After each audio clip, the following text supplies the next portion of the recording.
Welcome back. I hope you had a nice break, and I hope you had a chance to think about how amorphous materials are made. If you didn't get that graph completely, don't panic, we're going to look at it again in a little while. For now, I want to think about how amorphous materials are made. I said at the start there are two processing techniques which nearly always make a material amorphous. That's spray drying and freeze drying. We're going to look at those two techniques in a little more detail in just a second. But for now, I want you to recognise that should you use those techniques when you're working in the pharma industry, you need to expect the material to be made amorphous by using them. There is one other technique which we use in the lab, although it's not really used commercially, for making materials amorphous, and that's quench cooling. It should come as no surprise to you that rapidly dropping the temperature of a material makes it amorphous, because that was the principle upon which the graph that we just talked about was based. So when we want to quench cool something, we melt that material, say on a watch glass or a piece of foil, and then we throw it straight into liquid nitrogen. Liquid nitrogen is minus 196 degrees centigrade, and it rapidly brings the temperature of the material down, and in that way it generally makes things amorphous. There are some other techniques which, although they don't make the material completely amorphous, certainly have the potential to make some of it amorphous. One of them, which we're going to look at when we talk about dry powder inhalers, is ball milling or air jet milling, because in those techniques powder particles are being hit against each other, and that's applying a force to that material, and that can disrupt the crystalline structure. And the other one we mentioned already is compaction. So when we're making tablets, we're applying a force, and that can also disrupt the molecules. So the key word there for everything is force. The molecules are held together in a crystalline structure, and if we apply a force to those molecules, it's always possible to knock them out of that crystalline structure. So hold that thought in your mind. Whenever there's a processing technique which is applying a force to a material, you have the risk of making it partially amorphous. So with that in mind, let's look first at spray drying. So on the screen in front of you is a picture of a spray dryer. Spray drying is a really clever technique. And the way it works is you start with either a solution or suspension of your material to be dried. That material is fed into the top of the spray dryer alongside a stream of hot air. Those two materials are forced together and exit through a nozzle. The hot air is really important because it forces the material through that nozzle, and as it comes out the other side, it creates droplets. It's no different from how fuel is atomized in a car engine, for instance. So those droplets of material exit into a really big glass chamber called a cyclone. And it's called a cyclone because there's hot air spinning around and around inside it. The droplets of your material exit into that cyclone, and they're spun around in this hot air. The hot air causes water or any other solvents in your material to evaporate, and any material which is left behind starts to condense. So what that means is the droplet starts as a liquid, but over time it becomes more like a solid. As it becomes a solid, it becomes more dense, and under centrifugal force, as it spins around, solid particles move to the side of that chamber. When they hit the side of the chamber, they will come down and exit through the bottom as a dry product, whereas all the liquid will be in the airstream and is ejected to waste. It's a very efficient drying process. Each droplet can dry in under 1 second. But whenever there's a process that turns something from a solution to a solid very rapidly, the risk is that the material will become amorphous. And that's generally what happens with spray drying. The material that comes out the bottom is a nice flowing powder, but it's an amorphous powder. This image shows you what an amorphous powder looks like. It was recorded with scanning electron microscopy, and that's a technique we're going to talk about in another module. It's very important to recognise that scanning electron micrographs show you things on a very small scale. So if you look at the scale bar on the bottom of this graph, that bar corresponds to 10 micrometers, which is a very small particle size. If I show you a picture of a spray dried material, you should instantly be able to identify it because the particles are nearly always perfect spheres. And the reason they look like perfect spheres is because that material forms a perfect sphere and it's a liquid, and that's how the material dries. There's another key thing that you can tell by looking at a material under an SEM. and that is that if the material is crystalline, you often see sharp edges. And you see sharp edges because those are where the crystals are. If you look at the image on the screen in front of you, you can't see any sharp edges. Those particles look completely smooth. And that's a classic indication that the material is amorphous. So if I were to show you an SEM image and you see these perfect spheres with no sharp edges, generally you should be able to know that the material is spray dried and it's probably amorphous. This is one of the reasons why spray drying is used so much for inhalable particles, because particles like this are very easy to breathe into the lung. On the screen in front of you is a picture of a freeze dryer. It looks a little bit scary, but freeze drying is actually very simple. It's based on the fact that water has a triple point.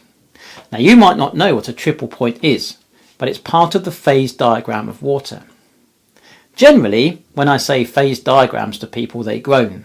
So now we're going to look at the phase diagram for water, and you have my permission to groan. Here it is. What is a triple point, I hear you ask? The answer is the triple point is where all of these phase diagram lines come together. If you don't understand the phase diagram, let me explain it like this. It simply shows you what phases a material exists in as a function of temperature and pressure. So this is a phase diagram for water. And if we think about how water behaves at atmospheric pressure, which is 10 to the 5 pascals, so that's the line that's on the y-axis, 10 to the 5 pascals, then what will happen is when water is below 0 degrees centigrade, it's a solid. So on this line, roughly where the number 2 is in that circle, the material is water below 0 degrees at atmospheric pressure, and the material is a solid. As the temperature increases, when we get to 0 degrees centigrade, the material melts and forms a liquid, and when we get to 100 degrees centigrade, the material boils and forms a gas. So if you just look along that line at 10 to the 5 pascals, you can see that water exists first as a solid, then a liquid, and then a gas. None of that should come as a surprise to you. What may become as a surprise to you is what happens to those phases as the pressure is reduced. Now, I don't know about you, but when I did physics at school, we did an experiment when we put water into a round bottom flask and we sucked out the air so the material was under vacuum. Then we try and boil that water, and what happens is the water starts to boil around 25-26 degrees centigrade. So you can hold this beaker in your hand with boiling water, but you're not burning yourself. The reason that you can do that is because the melting point and the boiling point of water change as a function of atmospheric pressure, and that's what's shown on this graph. So on the left hand side, as the pressure is reducing, you can see that water remains as a solid for an increasing temperature. It still converts to a liquid, and then it boils at an ever decreasing temperature. Most materials have a phase diagram like this, but what they don't have is this special point called a triple point. Water is relatively unique for this. The triple point is where those three phases come together, and in principle at the triple point all three phases coexist at the same time. For our purposes, we're interested in what happens below the pressure of the triple point. So for water, the triple point occurs at an atmospheric pressure of 610 pascals, so that's also shown on this graph. Look at the phase diagram below 610 pascals. Think about what this means for when you heat up water. At a low temperature, water is a solid, ice like it was before, that's fine. Say roughly where 0.3 is. But as we increase the temperature, what I hope you can see is that when it goes through a phase transition, there's no liquid phase left. And so the material goes directly from ice to a gas. That's a special process called sublimation. I'm sure you've heard of that.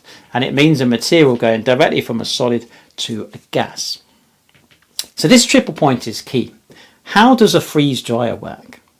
The material is loaded into the freeze dryer as a solution. It's loaded at atmospheric pressure and room temperature. So that's represented by point number 1 on this graph. The first thing the freeze dryer does is it cools the temperature of the material. The atmospheric pressure remains, only the temperature drops. So on this graph, that represents point number 1 to point number 2. The pressure is the same, but the temperature is dropping. What is the consequence of that? The water turns to ice. So you load the material as a solution and the freeze dry reduces the temperature, freezing the water. The key thing for a freeze dryer then is that air is removed with a vacuum pump, but the temperature remains the same. So that means going from point number 2 to point number 3. The material is still frozen, but the pressure has been reduced. The last thing the freeze dryer does then is it maintains that vacuum, but it increases the temperature again. So that's going from point number 3 to point number 4. What I hope you can see is that the material, which is encased in ice, suddenly sublimes and the water is removed directly as a gas, and it leaves behind any material that was dissolved in that water. It's a really clever technique because if you think about it, from going to point number 1 to point number 4, the temperature of the material has never increased above what it started. It's the only drying method where you can dry something without increasing the temperature. And for that reason, it's really useful for materials that are thermally labile, such as proteins. This is an SEM image of a freeze-dried material. You can tell it's an SEM image because it's grey and black, that is fine. And you can tell it's a freeze-dried material simply by looking at the structure. If you remember my spray-dried picture from a few slides ago, the particles were perfectly spherical. And that was because of the way the spray dryer was working. It made a droplet and it dried those droplets out. This material, on the other hand, looks completely different. If I tell you that everything which is black on this image represents a void space or a hole, it might help you to understand what you're seeing. Because the freeze dryer takes your solution and the first thing that it does is freezes the water, anything which is dissolved in that solution is then frozen wherever it was when the material itself iced. The water is removed by sublimation and hence everything else is left behind, and you end up with an extremely porous material. So you can see, looking at this image, everything which is black is a hole or a pore in that material. And I think that you can imagine the surface area of a material like that is going to be enormous. So when I said a few weeks ago that amorphous materials are very useful for fast dissolving tablets, things like Nurofen meltlets, this is the reason why. Freeze drying creates a hugely porous structure. That means the tablet itself, as well as being amorphous, which is naturally fast dissolving anyway, also has a huge surface area. So when it comes into contact with water, it dissolves very rapidly.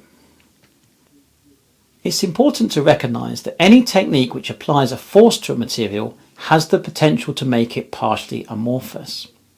The reason this is important is because it's not always obvious to the operator that they have made a material partially amorphous, but that amorphous material can fundamentally influence how the material is behaving. A really good example is a powder which has been milled for inhalation. So on the screen in front of you, the large purple circle represents a crystalline particle. Imagine that crystalline particle needs to be inhaled and it's too large. What we're going to do is put it into a mill and reduce the particle size. So although we haven't talked about milling yet, milling essentially smashes a particle so it fractures. So we start with a large crystalline particle, we apply a force and that particle fractures in half. Now we have two crystalline particles that are smaller than when we started, and that's perfect. The trouble with any milling process is we never know how much the material is reducing in size. We just put the powder in the mill it for a particular period of time and then take the powder out at the end. So if I'm a large crystalline particle and someone applies a force to me, I can break in half. If the half then gets more force applied to it, it might break in half again. But a crystalline material can't keep breaking in half forever. At some point the particle size becomes small enough it can't fracture anymore. But the mill is still applying a force to that material, and that force has to be dissipated. And the way the material dissipates that force is some of the molecules, especially those molecules at the surface, have to move. And in moving, they come away from a crystalline structure and they become amorphous. So on the diagram, amorphous is represented by blue. You can see that at the start we have large crystalline particles. As we start to mill, the particle size is reducing, and by the end we end up with crystalline particles surrounded with a surface of amorphous material. The surface is amorphous because that's where the force is being applied. Now there are two examples shown on this graph. In the middle represents a real milled powder. The core of the particles is crystalline and the outside surface is amorphous. Typically when we mill something, the amount of amorphous material may only be 1 or 2% of the total mass of the powder. In other words, 98 to 99% of the mass of the powder is still crystalline. It's just really important to recognise that the crystalline material is in the centre and the amorphous material is at the surface. When we try and characterise amorphous materials, we need some sort of reference material in order to be able to make a measurement against. It's really difficult to mill a powder to make it exactly 1% amorphous because we have no idea how much amorphous material is there. So when we make amorphous reference materials, we have no option but to blend crystalline powder particles with amorphous powder particles. So on the right hand side of this graph shows you what happens when we try and make an amorphous standard.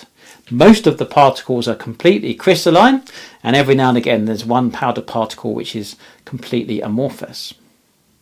This diagram is meant to represent two systems. Both are notionally 1 to 2% amorphous. It's just that the real milled powder, the amorphous material is at the surface and the core is crystalline, but for our reference material, 99 out of every 100 particles is actually crystalline, and the 1 out of every 100 particles is amorphous.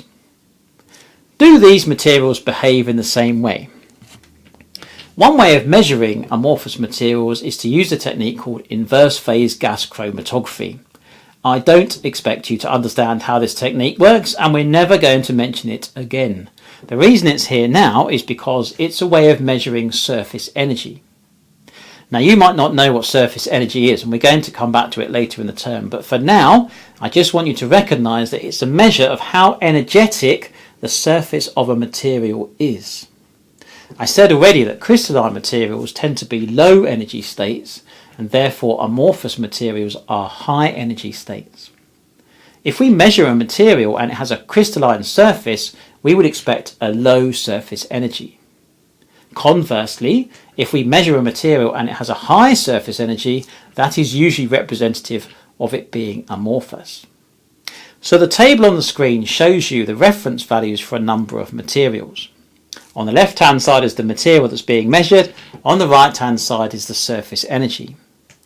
I'm going to start with line number 2, which is crystalline lactose. You can see the surface energy is 31 millijoules per metre squared. We don't have to worry about what that number is right now, we just have to see it's the lowest. And it's the lowest because that material is completely crystalline. Above it, top line of the table, is the value for amorphous lactose made by spray drying. Remember that spray drying makes those particles completely amorphous. So obviously the surface of that powder is amorphous, and we see a higher surface energy, 37 millijoules per metre squared. Now let's look at the milled material. So the milled material is the third line of this table. It's roughly 1% by weight amorphous, but that amorphous material is all lying at the surface of those powder particles. Now we see the highest surface energy. It's 41.6 millijoules per metre squared, higher even than our amorphous reference material. And there are reasons for that, which I'm going to discuss later in the term. The last line shows you our calibration standard. It's a blend of crystalline and amorphous particles, roughly 99 crystalline particles to every 1 amorphous particle. Obviously the IGC doesn't know this, and it's measuring the total surface energy of all of our powder particles. And you can see we end up with an average value of 31.5, which is almost the same as our crystalline lactose material, because it's effectively the same thing. Only 1 particle out of every 100 has any amorphous material at its surface. So the reason I put this here is to say, when we try and make measurements of amorphous content, it's really difficult to calibrate our instruments because we have real trouble making amorphous reference standards. And the other reason this table is here is because I want you to recognise that when you mill a material in particular, It may only be 1 or 2% amorphous, but that amorphous material is sitting at the surface of that powder particle, and solids interact through their surfaces. It's a really important factor to consider later on when we think about how solid materials are formulated. So with that, it's time for another break, have another cup of tea, and then we'll come back again in a little while.